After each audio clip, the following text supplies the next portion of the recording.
Le Parti socialiste a perdu les raisons de ses combats, disait ce matin Ségolène Royal, et aussi même les raisons de sa création.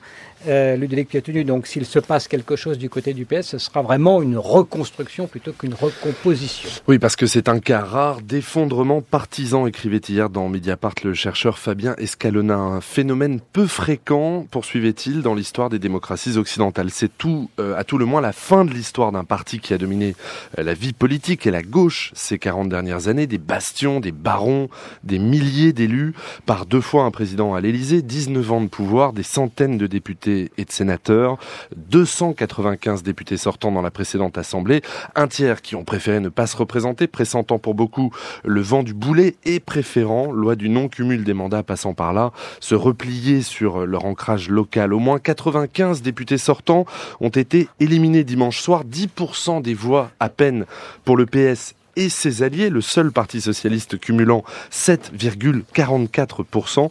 Dimanche prochain, ils ne seront que 20 députés socialistes sortants à concourir. En 1993, on avait parlé d'une débâcle, d'une déconfiture avec cette vague bleue qui n'avait laissé que 50 sièges roses. Là, c'est bien pire.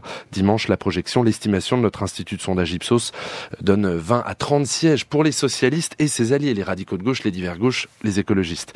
Nous nous reformulerons, à lancer avec ce verbe un peu bizarre, Jean-Christophe Cambadélis, dimanche soir, le premier secrétaire, le premier des socialistes, lui-même éliminé dimanche soir, balayé dès le premier tour à Paris. Reformuler le PS, qu'est-ce que ça peut bien vouloir dire ? Bon.